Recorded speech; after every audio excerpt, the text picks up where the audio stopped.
Mahmud Ahmadinejad ইরাকের সাবেক president. কঠোর ও রক্ষণশীলতার ও নিজের সাধারণ জীবনযাপনের জন্য যিনি বেশ সুপরিচিত। ইরানের প্রেসিডেন্ট রাইসের মৃত্যুর পর আবারও দৃশ্যপটে হাজির তিনি। কিন্তু এই আহমাদিনেজাদ ঠিক সেই আহমাদিনেজাদ নন যাকে আপনি চিনতেন। তিনি এখন নিজেকে পরিচয় দেন উদার গণতন্ত্রপন্থী বলে। একসময়ের রক্ষণশীল আহমাদিনেজাদ এখন ইরানের পরিবর্তনের কথা বলেন স্বাধীনতার কথা। সম্প্রতি এক সাক্ষাৎকারে তিনি বলেছিলেন, আমি সেই আহমাদিনেজাদ নই যাকে আপনারা চেনেন। কিন্তু কি তার পরিকল্পনা?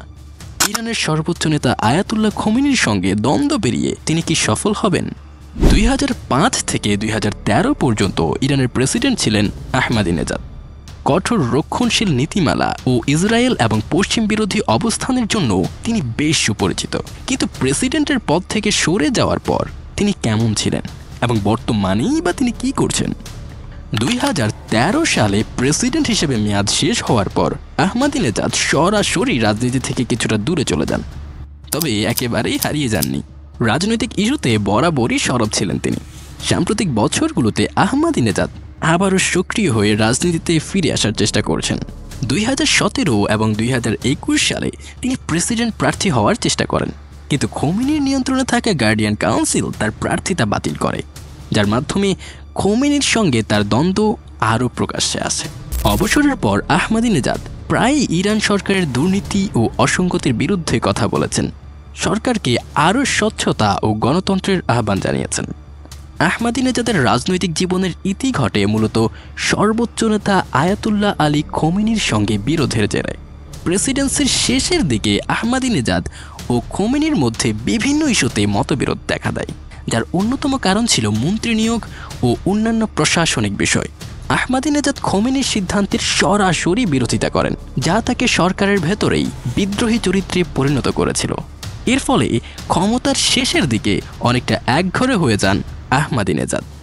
রাইসের মৃত্যুতে এখন আবারও আলোচনায় আহমাদিনেজাদ ইঙ্গিত দিয়েছেন ফের লড়বেন প্রেসিডেন্ট নির্বাচনে। তার সমর্থকদেরকে টেলিগ্রাম চ্যানেলে এক সাক্ষাৎকারে আহমাদিনেজাদ জানিয়েছেন, চারিদিকে সবকিছু দ্রুত পাল্টে যাচ্ছে, শিগগিরই আপনারা ভালো কিছু পরিবর্তন দেখতে পারবেন। আহমাদিনেজাদ কি ভবিষ্যতে ইরানের রাজনীতিতে বড় কোনো ভূমিকা পালন করতে পারবেন? এই প্রশ্নের উত্তর এখনও অস্পষ্ট। পরিবর্তনের ম্যান্ডেট নিয়ে তিনি হয়তো তরুণ ও উদারপন্থীদের মধ্যে জনপ্রিয় হয়ে উঠতে পারেন, কিন্তু ইরানের গার্ডিয়ান কাউন্সিল ও সর্বোচ্চ নেতার সঙ্গে বিরোধ পুনরায় ক্ষমতায় আসার ক্ষেত্রে অনেক বড় একটা বাধা।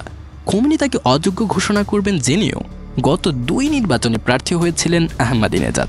তিনি জানতেন খোমেনি তাকে অযোগ্য ঘোষণা করবেন, কিন্তু ইরানের রাজনীতির মাঠ থেকে হারিয়ে না গিয়ে নিজের অবস্থান বরাবরই জানান দিয়েছেন তিনি। পশ্চিমা বিশ্লেষকরা অবশ্য অন্য কথা বলছেন। ইরানের প্রেসিডেন্ট নন, তার চেয়ে বড় পরিকল্পনা আহমাদিনেজাদের। সেটাও নাকি ইরানের পরবর্তী সুপ্রিম লিডার হতে চান তিনি। আহমাদিনেজাদ জানেন ইরানে যে কোনো সময় রাজনৈতিক শূন্যতা তৈরি হতে পারে। বয়সের ভারী নুব্জ অসুস্থ খোমেনির মৃত্যু পাল্টে দিতে পারে দৃশ্যপট, ভেঙে পড়তে পারে ইসলামিক প্রজাতন্ত্র ইরান।